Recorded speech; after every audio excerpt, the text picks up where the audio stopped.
Children,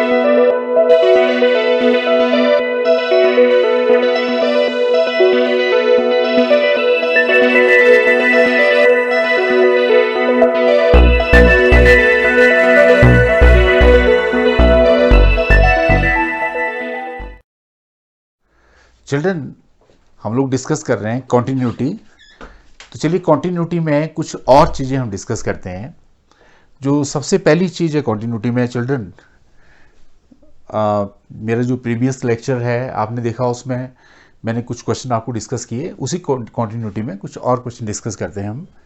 देखिए children, जो continuity है आपके पास, कॉन्टिन्यूटी चिल्ड्रन आपके पास कॉन्टिन्यूटी 3 टाइप्स की होती है। जो सबसे पहली आपकी टाइप है दैट इज रिमूव, जो डिसकॉन्टिन्यूटी है। देखिए डिसकॉन्टिन्यूटी की अगर मैं बात करूं आपसे, डिसकॉन्टिन्यूटी, अगर मैं डिसकॉन्टिन्यूटी की आपसे बात करूं तो ये 3 टाइप्स की है children. It is of 3 types.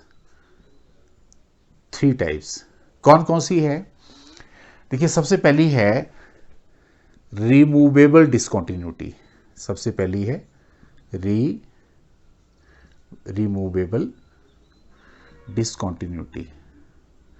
Discontinuity, अब आपने ध्यान रखना कि रिमूवेबल डिसकॉन्टिन्यूटी कौन सी होती है। देखो सपोज चिल्ड्रन हमारे पास है limit x approaches to a negative f of x is equal to limit x approaches to a positive f of x is not equal to f of a। तो इसको नाम दिया हमने रिमूवेबल डिसकॉन्टिन्यूटी। देखिए children, इस तरह की जो डिसकॉन्टिन्यूटी है, इसको माइनर आप इस पॉइंट को अगर एडजस्ट करो तो इसको आप रिमूव कर सकते हैं। यानी आप कह सकते हो कि अगर आपके पास left hand limit is equal to right hand limit but not equal to F of A है, तो आपके पास ये जो डिसकॉन्टिन्यूटी है इसको बोलते हैं हम रिमूवेबल डिसकॉन्टिन्यूटी। दूसरी जो डिसकॉन्टिन्यूटी है चिल्ड्रन, वो है डिसकॉन्टिन्यूटी ऑफ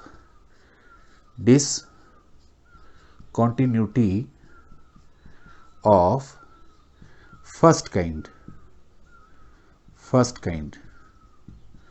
देखिए जो फर्स्ट काइंड की डिसकॉन्टिन्यूटी है उसमें क्या है कि जो limit x approaches to a negative f of x भी एग्जिस्ट करता है और limit x approaches to a positive भी एग्जिस्ट करता है। यानी आपका लेफ्ट हैंड लिमिट भी एग्जिस्ट करता है और साथ में आपका राइट हैंड लिमिट भी एग्जिस्ट करता है, बट ये दोनों आपस में इक्वल नहीं होते चिल्ड्रन। इसको बोलते हैं हम discontinuity of first kind. Discontinuity of एक सेकंड काइंड भी होती है, डिसकॉन्टिन्यूटी ऑफ सेकंड काइंड। अब ये सेकंड काइंड की डिसकॉन्टिन्यूटी कौन सी होती है? जहां पे चिल्ड्रन जो लेफ्ट हैंड लिमिट है, यानी limit x approaches to a negative f of x does not exist. ना तो इसका लेफ्ट हैंड लिमिट एग्जिस्ट करता है चिल्ड्रन, ना इसका राइट हैंड लिमिट एग्जिस्ट करता है, does not exist. That is called to discontinuity of second kind. तो डिसकॉन्टिन्यूटी के जो टाइप्स हैं मैंने आपसे डिस्कस किए। चलिए इसी कड़ी में हमने कुछ एनसीईआरटी के क्वेश्चन डिस्कस किए थे, तो कुछ और क्वेश्चन इसमें डिस्कस करता हूं मैं आपसे। जैसे आपके पास है एनसीईआरटी का क्वेश्चन नंबर 14। तो हमारे पास जो अगला क्वेश्चन है इसमें वो है दैट इज क्वेश्चन नंबर 14। देखिए क्वेश्चन नंबर 14 में आपके पास एक फंक्शन दिया है F X is equal to, और आपका जो फंक्शन है वो है 3 इफ इंटरवल दे रखा है आपके पास 0 less than equal to X less than equal to 1, ये आपका, और यहां दे रखा है 4 और इसमें दे रखा है 1 less than x less than 3, और यहां दे रखा है 5 if 3 less than equal to x less than equal to 10। आपसे क्वेश्चन पूछ रहा है find the discontinuity, define all the points, define discontinuity, define continuity on all the points. तो आपको इस क्वेश्चन में बताना है, ये क्वेश्चन जो है वो discontinuity, find the points of discontinuity, points of discontinuity. सबसे पहले तो क्या होता है चिल्ड्रन कि आप जो क्वेश्चन है इसको समझो।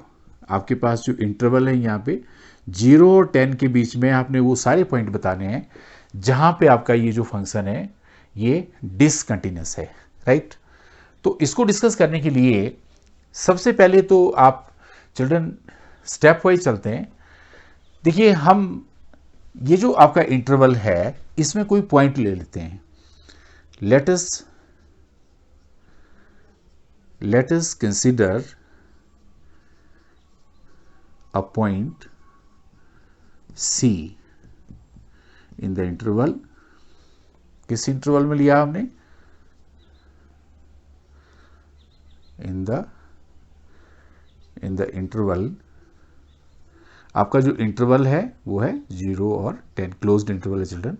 तो हमने यहां पे C पॉइंट लिया। अब हम डिफरेंट केसेस में चलेंगे। सबसे पहले केस नंबर 1 में आते हैं हम। केस नंबर 1, देखिए केस 1 में मैंने यहां पे जो इंटरवल है वो लिया ये वाला। तो इस इंटरवल में जब हम आएंगे, हमने लिखा इसमें if 0 less than equal to C less than equal to 1। अब अगर आप ध्यान दो तो आप यहां पे अगर f ऑफ C यहां निकालोगे चिल्ड्रन, तो f ऑफ C यहां पे 3 है। इसी तरह से अगर आप यहां पे limit x approaches to C करेंगे, f ऑफ x लिखेंगे, आपके पास आ जाएगा limit x approaches to C। देखिए अब यहां पे इसकी वैल्यू 3 है, तो आपके पास ये 3 आ गया। तो आप देख रहे हो यहां पे कि जो limit x approaches to C है f ऑफ x, ये f ऑफ C के बराबर है। तो आप कह सकते हो कि जो फंक्शन है f of x is continuous in the interval,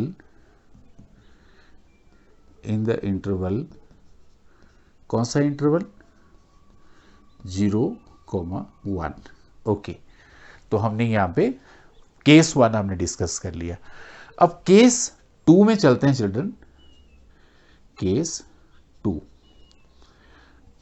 2 में आप ऐसा करो कि C की वैल्यू हमने यहां पे लेस देन 1 ली थी, आप यहां पे C की वैल्यू 1 ले लो चिल्ड्रन, राइट।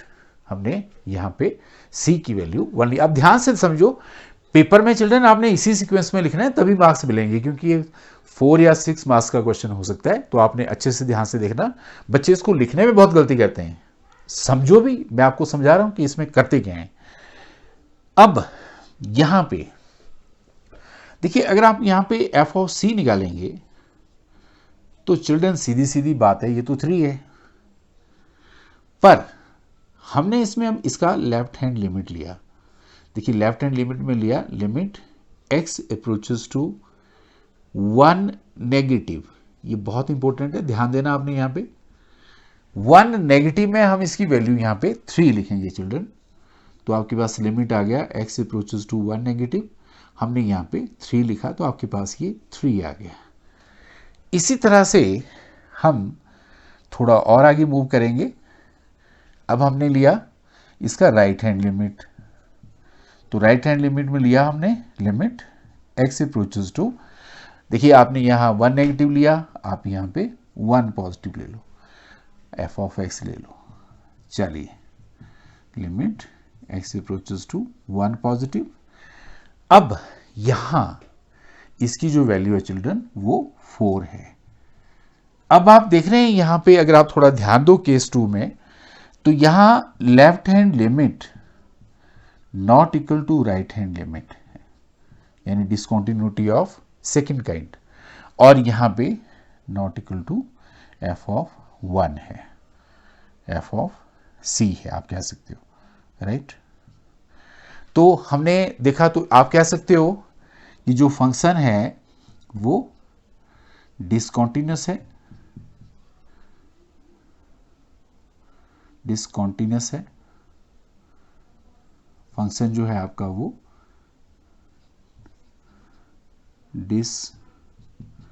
डिसकंटिन्यूअस है ना, इस इंटरवल में जो आपने यहां पे इंटरवल लिया, राइट, यहां पे जो हमने c इज इक्वल टू 1 लिया and c is equal to 1। तो चलिए, मैंने आपसे केस नंबर 2 इसका डिस्कस कर लिया। अब आप चलते हैं इसमें केस नंबर 3 में चिल्ड्रन, केस 3। अब केस 3 में आप यहां जो इंटरवल है वो लेंगे 0, यहां लेंगे इफ c, आपने इस तरह से लिया if 1 is less than c, if 1 is less than c, less than 3। चलिए हम इस इंटरवल में आते हैं चिल्ड्रन, जो आपका केस नंबर 3 है। देखिए, इस जब आप यहां आएंगे तो यहां पे f ऑफ c की वैल्यू तो आपके पास सीधे सीधे 4 है चिल्ड्रन, बट यहां आपने सबसे पहले इसका लेफ्ट हैंड लिमिट लेना, तो लिमिट हमने लिया लेफ्ट हैंड। इसमें आप सीधे सीधे अगर इसकी वैल्यू की बात करेंगे, यहां पे लिया हमने limit x approaches to c f of x, ये वैल्यू भी चिल्ड्रन यहां पे सीधे सीधे 4 है। तो आप कह सकते हो कि यहां पे limit x approaches to c f of x is equal to f of c, तो जो फंक्शन है आपका वो कंटिन्यूस हो गया, यहां पे कंटिन्यूस, कौन से इंटरवल में, 1,3 में। अब चलते हैं हम इसमें थोड़ा सा और आगे चिल्ड्रन, राइट। चलिए, अब केस नंबर 3 हमने कर दिया, तो केस नंबर 4 में मैं आता हूं इसमें। देखिए, केस नंबर 4 में आप यहां पे जो इंटरवल है वो कौन सा लेंगे, आप केस नंबर 4 में जो इंटरवल लेंगे चिल्ड्रन, वो लेंगे if c is equal to 3। जब आपने यहां पे c3 लिया तो f ऑफ c आपके पास 5 आ गया, राइट। अब यहां आपने दोबारा से इसमें लेफ्ट हैंड लिमिट लेना, limit x approaches to 3 negative f of x, हमने लिखा है यहां पे, आपके पास आ गया limit x approaches to 3 negative f of x की वैल्यू यहां पे 4 है। तो आप देख रहे हो यहां पे इसका आंसर 4 आ गया।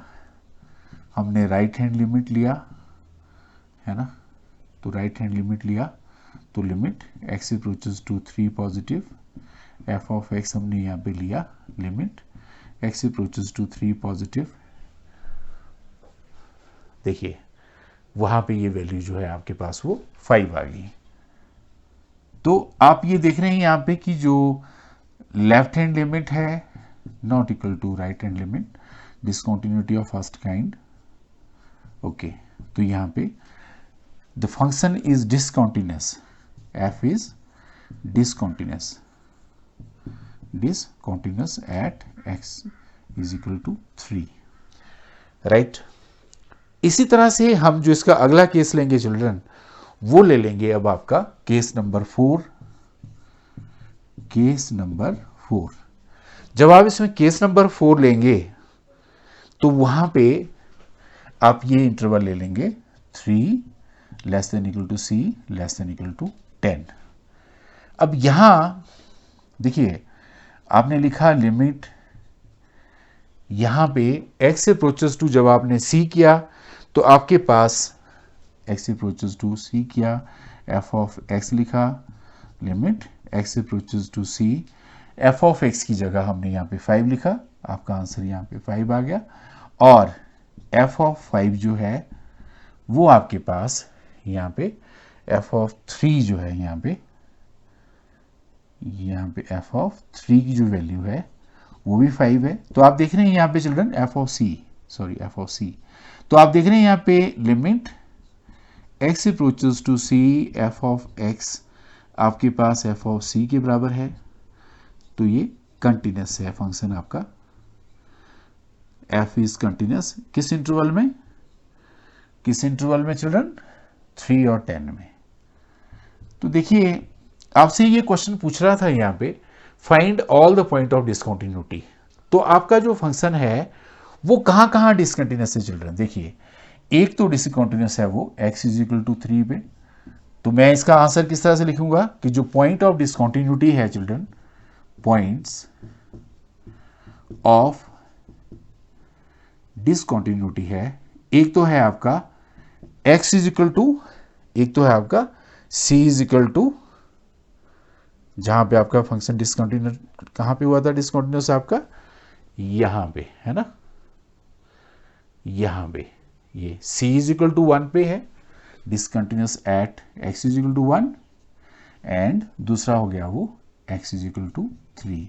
तो x is equal to 1 and x is equal to 3, these are the points of discontinuity. आप ये कह सकते हैं कि जो फंक्शन है वो इन दो पॉइंट ऑफ डिसकंटिन्यूस है।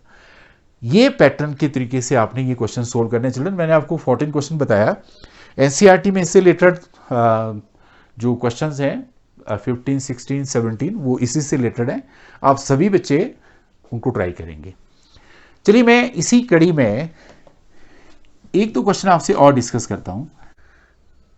इसका जो सॉल्यूशन है, let n be an integer, right.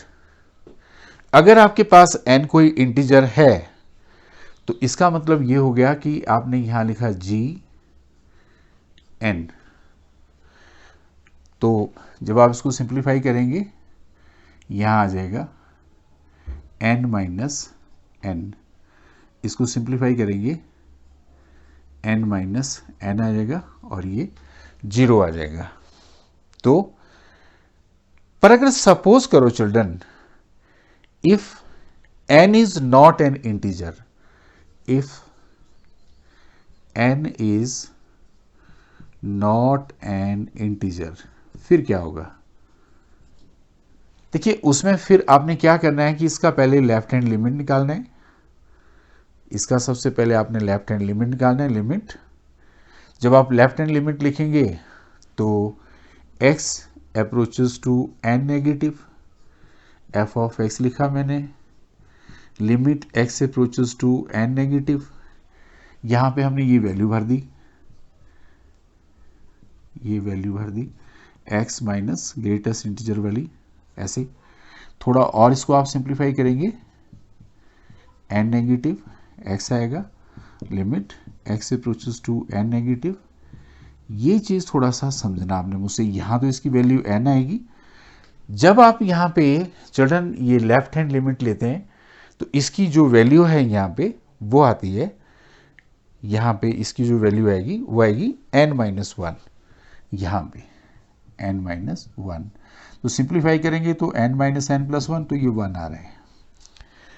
अगर आप इसका राइट हैंड लिमिट लेते हैं चिल्ड्रन तो आपके पास है limit x approaches to n positive, f of x हमने लिया limit x approaches to n positive, हमने लिख दिया इसमें x, ये लिख दिया, सिंप्लीफाई करेंगे limit x approaches to n positive x, limit x approaches to n positive, ये यहां पे इसकी वैल्यू n आई और यहां पे माइनस का साइन है ना, मैंने प्लस पता नहीं क्यों कर दिया, ये आप सिंप्लीफाई करेंगे तो n माइनस n आएगा और ये 0 हो जाएगा।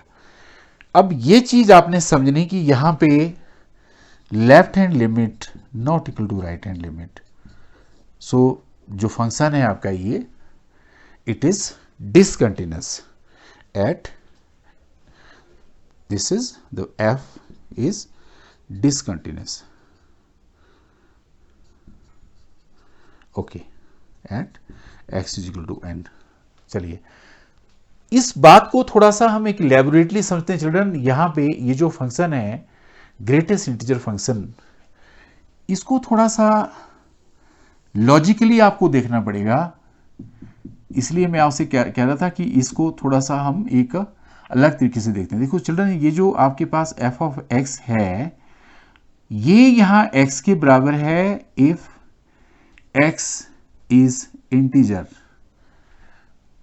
एंड ग्रेटेस्ट इंटीजर फंक्शन है, ग्रेटेस्ट इंटीजर फंक्शन है if x is not an integer. ये चीज को समझना पड़ेगा आपको इसके लिए। देखो मैं आपको इसका एक लॉजिक बताता हूं। मान लिया जाए कि मैंने यहां पे 4 लिखा चिल्ड्रन, तो वो तो इंटीजर है, तो इसकी वैल्यू तो 4 ही होगी। इस बात को क्लियर करो, क्योंकि अगर आपको ग्रेटेस्ट इंटीजर फंक्शन की प्रॉपर्टी पता नहीं है तो आप कॉन्टिन्यूटी को अंडरस्टैंड करने में प्रॉब्लम होगी आपको। तो मैं बता रहा हूं आपको, ग्रेटेस्ट इंटीजर में यहां पे ये 4 ही वैल्यू है। लेकिन अगर मैं यहां 4.1 लेता हूं चिल्ड्रन, तब भी आपने 4 ही लिखना ही है ग्रेटेस्ट इंटीजर में। अगर आप यहां पे ये 3.9 लिखते हैं, फिर ये वैल्यू 3 आएगी आपकी, राइट। अगर आप यहां पे ध्यान दो, अगर आप यहां पे -3.5 लिखते हैं, तब चिल्ड्रन ये वैल्यू आपकी -4 आएगी। इस चीज को समझना आपने। देखिए इसके लिए थोड़ा सा अगर आप इसको ग्रेटेस्ट इंटीजर फंक्शन का ग्राफ भी अंडरस्टैंड करो। देखिए इसका ग्राफ ऐसे होता है, जैसे ये है और ये है यहां पे, यहां चलो मैं डार्क में दिखाता हूं आपको। ये ऐसे, इसको डार्क करना आपने, फिर इसको डार्क करना ऐसे, फिर इसको डार्क किया ऐसे, इसको डार्क किया, है ना, फिर ऐसे ऐसे आगे चलेंगे। देखिए चिल्ड्रन यहाँ पे जो पॉइंट है आपका वो 0.1 है, ये 0.2 है, ये 0.3 है ना। ये मैं 0 क्यों लिख रहा हूँ यहाँ पे, ये जो पॉइंट्स हैं आपके, this is 10, this is 20, this is 30। इस तरफ जो वैल्यू है -10, -20। ग्रेटेस्ट इंटीजर फंक्शन के ग्राफ को अगर आप देख रहे हैं, ये जो ग्राफ इसमें बन रहे हैं, ये सीधा शो कर रहे हैं कि ये जो फंक्शन है ये डिसकंटिन्यूस है कि children, it is discontinuous, it shows discontinuity. सीधे सीधे आपको ये बात बता रहा है कि जो फंक्शन है आपका वो डिसकंटिन्यूस है। तो नॉर्मली जो मैं आपसे बात कर रहा था कि मान लिया जाए मुझसे सिंपल वे में कोई पूछे कि इसका लेफ्ट हैंड लिमिट निकालो, लिमिट x अप्रोचेस टू, मैंने मान लो कोई c पॉइंट लिया और यहाँ पे c नेगेटिव लिया, इस फंक्शन का लेफ्ट हैंड लिमिट निकाला और ये लिखा, तो ये ध्यान रखना आपने कि ये c-1 आएगा। पर चिल्ड्रन ये बात, इस बात को आप यहां से क्लैरिफाई करो ना, जैसे ये 4 है तो ये 4 ही रहेगा, पर अगर आपके पास ये 3.9 है तो 3 हो जाएगा। देखिए, और अगर आप इसमें राइट हैंड लिमिट लेंगे तो limit x approaches to c positive, ये लिखा हमने। देखिए ये c रहेगा चिल्ड्रन, ये चीज समझो, ये चीज समझो, क्योंकि ये अगर आपका 4.1 है तब भी 4 रहा, पर अगर 3.9 है तो एक नंबर आप पीछे हटेंगे यहां से, दिस इज c-1। तो आप देख रहे हैं कि यहां पे जो लेफ्ट हैंड लिमिट है that is not equal to right hand limit. तो ये जो आपका ग्रेटेस्ट इंटीजर फंक्शन है ये आपका एक डिसकंटिन्यूअस फंक्शन है। इस क्वेश्चन को एक्सप्लेन करने की मैंने प्रयत्न किया, क्योंकि ये कई बच्चे इस क्वेश्चन को लेके प्रॉब्लम में होते हैं। आई होप आपने ये जो मेरी पूरी बात है इसको समझा होगा चिल्ड्रन। सो कोरोना काल चला है चिल्ड्रन, बेस्ट पॉसिबल वे में पढ़ाई करिए। आपके पास काफ़ी टाइम है जिसको आप पढ़ाई को डिवोट कर सकते हैं। फिर मैं दोबारा से कहूँगा, हमारे कुछ बच्चे जो जिनको एक्सेस नहीं है एजुकेशन की, मैथमेटिक्स से डर लगता है या उनको अफोर्ड नहीं कर सकते, या हमारे बहुत सारे बच्चे ऐसे हैं जो पुअर फैमिली से बिलोंग करते हैं, मैं उन सब बच्चों के लिए अवेलेबल हूँ। I am giving this service to all those children who want to study mathematics. with this only intention that all of you must learn mathematics. It's a very beautiful subject. Enjoy it. Share it with other children. Subscribe my channel. Press I button. And one more thing, children. Please give your comments. Ask me that in what way I can help you all, so that we move in a best possible way